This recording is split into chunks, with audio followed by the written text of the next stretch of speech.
Good morning, नमस्कार। मैं शिमला से योगराज शर्मा मॉर्निंग बुलेटिन लेकर आपके सामने हाजिर हूँ। काफ़ी लोग हमारे साथ जुड़ गए हैं अभी। शर्मा जी, राजकुमार जी, गुड मॉर्निंग, कैसे हैं आप लोग?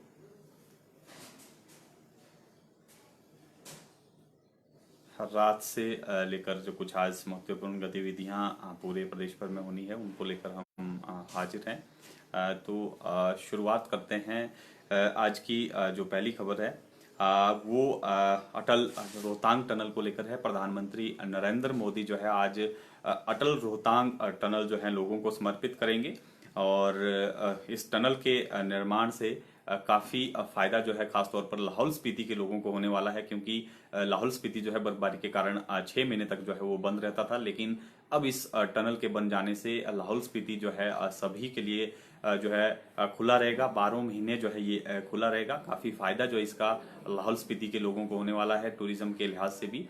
और साथ और इसके अलावा अगर सेना की गतिविधियों को लेकर देखा जाए, क्योंकि बॉर्डर तक पहुंचने में जो भारतीय सेनाएं थी उनको पहले जो है दिक्कतों का सामना करना पड़ता था। बर्फबारी उनको जो है कई चुनौतियों से उनको गुजरना पड़ता था, क्योंकि बर्फबारी जो है वो सर्दियों के समय में लाहौल स्पीति में रहती है। ऐसे में जो बॉर्डर तक पहुंचने में जो है सेना को भी काफ़ी दिक्कत और मशक्कत जो है वो करनी पड़ती थी। लेकिन अब इस टनल के निर्माण से पाकिस्तान और चीन बॉर्डर जो हिमाचल प्रदेश से लगता है वहां पहुंचने में जो है सेनाएं पहुंचने में जो है कोई दिक्कत नहीं आएगी। सामरिक दृष्टि से भी काफ़ी महत्वपूर्ण ये टनल है। और प्रधानमंत्री आज दिल्ली से 7 बजे इस टनल का उद्घाटन के लिए जो है हवाई मार्ग से, एयरपोर्ट से जो है वहां से उड़ान भरेंगे। और 7:55 पर जो है MI-17 हेलीकॉप्टर मनाली के सासे हेलीपैड में जो है वो उतरेंगे। और 9:10 जो है प्रधानमंत्री जो है उद्घाटन स्थल पर पहुंचेंगे। और ठीक 10 से 11:45 के बीच, यानी 10 बजे जो है इस अटल रोहतांग टनल को जो है लोगों को समर्पित किया जाएगा। 10 से 11:30 बजे का कार्यक्रम जो है उनका वहाँ का रहने वाला है। यानी लगभग 2 घंटे का कार्यक्रम जो है ये प्रधानमंत्री का वहाँ पर है। और उसके बाद 11:50 पर प्रधानमंत्री जो है टनल से होकर नॉर्थ पोर्टल पहुंचेंगे। और 12 से पौने 1 बजे तक जो है सिसु में एक जनसभा रखी गई है, वहाँ उसको वो संबोधित करेंगे। और 12:50 पर वापस जो है टनल होकर सोलंग नाला पहुंचेंगे। और भाजपा नेताओं से भी जो है सोलंग नाला में मुलाकात का जो है कार्यक्रम रखा गया है और वहां पर उनको संबोधित करेंगे। दोपहर 2:05 पर सासे हेलीपैड के लिए फिर से प्रधानमंत्री जो है रवाना होंगे। और 2:20 पर जो है चंडीगढ़ रवाना होंगे। यानी 2:30 बजे जो है उनका वापसी का कार्यक्रम है। और चंडीगढ़ से हवाई मार्ग से जो है वो दिल्ली पहुंचेंगे। 4:30 बजे जो है उनका फिर दिल्ली पहुंचने का ये कार्यक्रम है। खास तौर पर आज टनल जो है लोगों को समर्पित कर दी जाएगी। 10,040 फीट की ऊंचाई पर बनी ये दुनिया की सबसे लंबी सुरंग है। और सामरिक दृष्टि से काफी महत्वपूर्ण ये, जिस तरह से मैंने आपको बताया। और इससे जो है इस टनल के निर्माण से मनाली से केलांग में जो है पहुंचने में केवल 1.5 घंटे में ही आप पहुंच जाएंगे। जबकि इससे पहले जो है काफी समय जो है वो लग जाता था। तो ये आज की बहुत बड़ी खबर हिमाचल प्रदेश के लिहाज से, क्योंकि हिमाचल प्रदेश में इस टनल के निर्माण से जो जहां पर्यटन को जो है वो बढ़ावा मिलेगा। लाहौल स्पीति में जो विंटर स्पोर्ट्स होते हैं वो भी आयोजित करने का सरकार का प्लान है। और तो काफ़ी महत्वपूर्ण जो है आज का दिन रहने वाला है हिमाचल प्रदेश के लिहाज से। और इसके अलावा दूसरी जो खबर है वो स्कूलों को लेकर है। 9वीं से लेकर 12वीं तक के जो बच्चे हैं उनको 15 अक्टूबर से स्कूल बुलाने को लेकर जो है तैयारियां की जा रही है, क्योंकि 15 अक्टूबर से जो केंद्र सरकार की तरफ से जो गाइडलाइंस आई है उसके मुताबिक स्कूलों को खोलने का निर्णय लिया गया है कि 15 अक्टूबर के बाद से स्कूल खोले जा सकते हैं। लेकिन इसमें जो अभिभावक हैं उनकी कंसेंट जो है वो अभी भी जरूरी है। तो फिलहाल जो शिक्षा विभाग की तरफ से प्लान किया गया है कि 15 अक्टूबर से जो 9वीं से लेकर जो 12वीं की कक्षाएं हैं वो जो है वो शुरू की जाएं। इसके लिए जो है उन्होंने एक प्रस्ताव भी सरकार को भेजा है। हालांकि मंत्रिमंडल ने अंतिम निर्णय लेना है कि क्या स्कूलों को खोला जाना है, क्योंकि अभिभावक जो है अभी भी डर रहे हैं बच्चों को स्कूल भेजने को लेकर। लेकिन जो प्रस्ताव अभी तक तैयार किया गया है उसके मुताबिक 9वीं से लेकर 12वीं तक के जो बच्चे हैं उनको स्कूल बनाने को लेकर जो है प्रस्ताव भेजा गया है शिक्षा विभाग की तरफ से सरकार को। और आने वाली जो कैबिनेट होगी उसमें निर्णय लिया जाएगा कि क्या स्कूलों को खोला जाए या नहीं खोला जाए। क्योंकि जो प्रस्ताव भेजा गया है उसमें कहा गया है कि दो दो कक्षाएं जो हैं बुलाई जा सकती हैं, यानी दो कक्षाएं 9वीं 10वीं की कक्षा के जो स्टूडेंट हैं उनको आज बुलाया जा सकता है, और जो 11वीं 12वीं के बच्चे हैं उनको अगले दिन बुलाया जा सकता है। यानी एक दिन के गैप के बाद जो है स्टूडेंट्स को बुलाया जा सकता है, क्योंकि सोशल डिस्टेंसिंग को जो है फॉलो किया जाना है और स्कूलों में स्पेस की दिक्कत रहती है। इसलिए जो है इस तरह का प्रस्ताव तैयार किया गया है कि एक दिन छोड़कर जो है बच्चों को बुलाया जा सके। और लेकिन हालांकि अभी क्योंकि गाइडेंस के लिए जो है स्कूल ओपन कर दिए गए हैं, अगर कोई स्टूडेंट गाइडेंस के लिए आना चाहे तो आ सकता है। राजपूत सुजान जी, इंटरस्टेट बसों को लेकर भी फिलहाल कैबिनेट की बैठक में निर्णय होगा और संभावना लग रही है कि 15 अक्टूबर से जो है इंटरस्टेट बसें भी शुरू हो जाएं या उससे पहले भी शुरू हो सकती हैं। देखना होगा कि जो कैबिनेट की बैठक होगी वो उसमें ये सब निर्णय लिए जाने हैं कि इंटरस्टेट मूवमेंट जो है कब से शुरू करनी है बसों की खासतौर पर। तो ये निर्णय जो है उस कैबिनेट की बैठक में होगा। और पहली से 8वीं तक के जो बच्चे हैं, क्योंकि छोटे बच्चे होते हैं पहली से लेकर 8वीं तक के जो बच्चे हैं, और अभिभावक जो हैं उनको स्कूल भेजने में अभी भी जो है वो कतराएंगे और डर जो है भय है। जब जहाँ तक अभिभावकों से जो बात भी हुई है, जो राय अभिभावकों की आ रही है वो यही है कि स्कूल फिलहाल नहीं खोले जाएं। तो हिमाचल सरकार हो सकता है कि अभी फिलहाल ऑनलाइन स्टडी ही जो है 8वीं तक सुचारू रूप से जो है चलती रहे। और इस सत्र में क्योंकि कई महीनों से स्कूल बंद है, लगभग 7 महीने अब होने को है, और ये सत्र भी लगभग अब निकलने को है। एग्जाम जो है क्योंकि सर्दियों में कुछ जगहों पर एग्जाम होते हैं और कुछ स्कूलों में जो है वो फरवरी और मार्च के महीने में जो है एग्जाम होते हैं। तो इसलिए सरकार सोच रही कि 8वीं तक के जो बच्चे हैं, पहली से लेकर 8वीं तक के जो बच्चे हैं, उनकी स्टडी जो है ऑनलाइन ही की जाए और इस सत्र में जो है स्कूल ना ही खुलें तो वो ज़्यादा बेहतर है। अभिभावक भी इसी राय को लेकर जो है शिक्षा विभाग से बातचीत कर रहा है। और इसलिए जो सरकार भी कोई जोखिम नहीं उठाना चाहती, क्योंकि संक्रमण लगातार जो है प्रदेश में बढ़ रहा है। और ऐसे में अगर कोई बच्चा जो है वो वायरस का शिकार हो जाता है तो कहीं ना कहीं सरकार और प्रशासन पर इसकी जिम्मेवारी जो है वो आती है। और कॉलेज और यूनिवर्सिटीज़ को लेकर फिलहाल क्योंकि 9वीं से लेकर 12वीं तक के जो स्कूल हैं उनको खोलने को लेकर जो है सहमति जो है दे दी गई है केंद्र की तरफ से। कॉलेज को लेकर भी यही सहमति दे दी गई है कि स्टेट अपने लेवल पर जो है इसको लेकर कोई निर्णय ले। तो जो संभावनाएं लग रही है कि कॉलेज और यूनिवर्सिटी भी 15 अक्टूबर के बाद जो है हिमाचल में खुल सकती हैं, लेकिन उसमें जो सोशल डिस्टेंसिंग है वो फॉलो की जानी है। इसलिए हो सकता है कि एक दिन छोड़कर जो है वो स्टूडेंट्स को बुलाया जा सके। एक दिन जो है फर्स्ट ईयर के स्टूडेंट और दूसरे दिन सेकेंड ईयर के स्टूडेंट।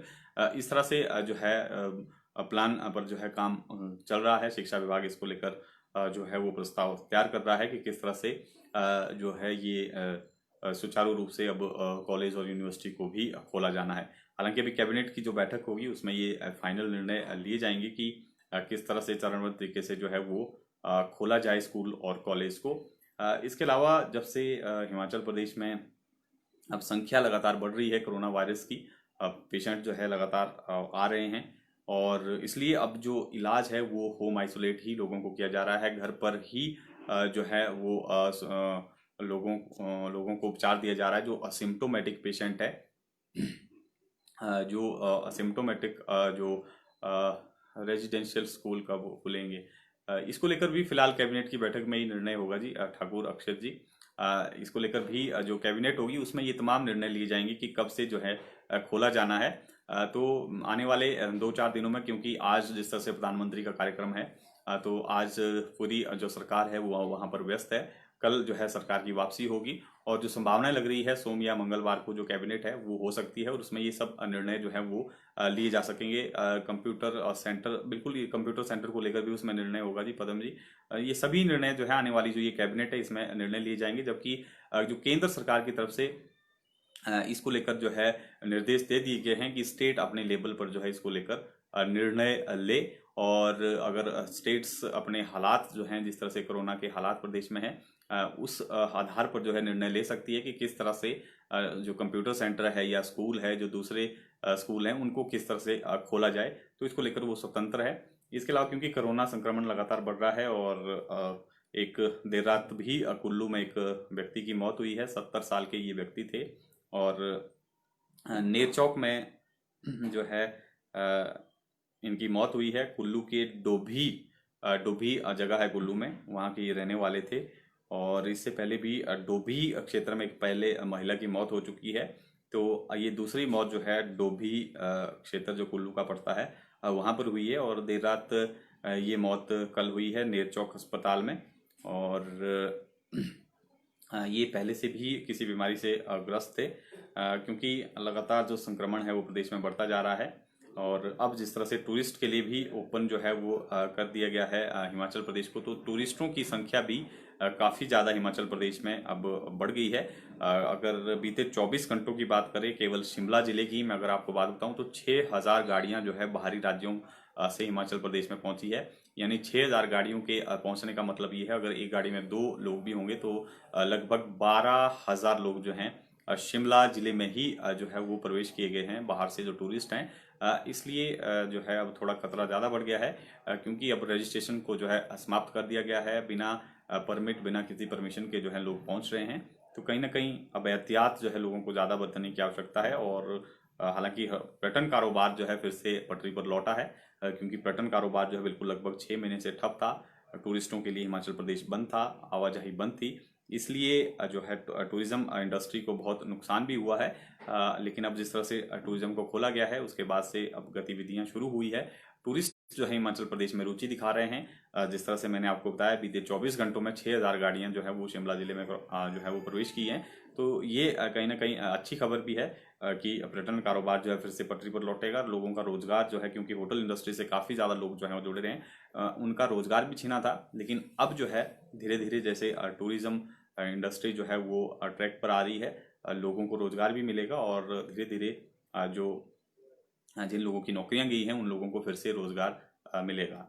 तो ये जो है वो शिमला के अकेले के आंकड़े थे। इसके अलावा बसों को लेकर जिस तरह से मैं बता चुका हूँ, इंटरस्टेट बसों को लेकर भी कैबिनेट में निर्णय होना है। और जो पड़ोसी राज्य हैं पंजाब, हरियाणा, उत्तराखंड और दिल्ली की अगर बात करें तो वहाँ पर जो है शुरुआती चरण में बसें चलाने को लेकर जो है प्रस्ताव तैयार किया गया है ट्रांसपोर्ट विभाग की तरफ से। और इसके लिए जो है अब सरकार के निर्देशों का इंतजार है। उसके बाद जो है विभाग जो है इन स्टेट्स के लिए बसें जो है वो शुरू कर देगा। और अब जिस तरह से कोरोना मरीजों की संख्या में इजाफा हो रहा है तो 60%, 50 से 60% जो लोग हिमाचल प्रदेश में कोरोना संक्रमित हैं और जिनका एज ग्रुप जो है वो 60 साल से नीचे है, उनको जो है घर में ही ट्रीटमेंट दिया जा रहा है। जो लोग या जो पहले से किसी बीमारी से अगर वो ग्रस्त नहीं है गंभीर बीमारी से, तो उन लोगों का ट्रीटमेंट जो है वो घर पर ही हो रहा है। और रिकवरी रेट हिमाचल प्रदेश का काफ़ी बेहतर है, रिकवर भी लोग काफ़ी अच्छी रफ्तार से हो रहे हैं। इसलिए जो है ऐसे लोगों को घर में ही उपचार दिया जा रहा है जो पहले से किसी गंभीर बीमारी से वो जो है अगर वो ग्रस्त नहीं है और वो असिम्टोमेटिक है तो उनका घर में ही ट्रीटमेंट होगा। और कुछ दिनों में जो है वो ठीक भी हो रहे हैं। 18 से 55 साल की आयु के जो लोग हैं उनको खासतौर पर जो घर में ही ये इलाज दिया जा रहा है। तो ये कुछ एक अपडेट्स थी जिसको लेकर हम आपके सामने हाजिर थे। कुछ सवाल अगर लोगों के हैं तो वो देख लेते हैं।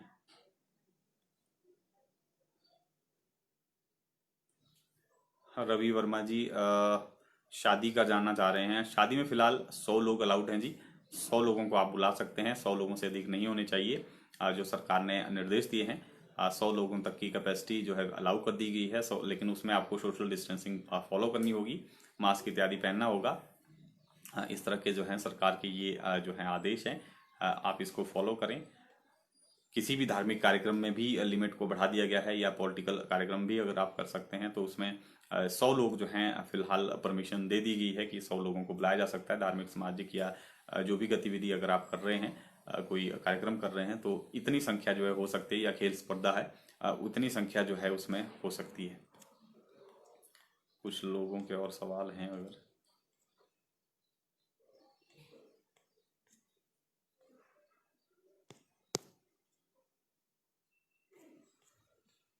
तो फिलहाल इसी जानकारी के साथ आपको छोड़े जाते हैं। आप ताज़ा तरीन अपडेट के लिए जुड़े रहें पंजाब केसरी हिमाचल के साथ।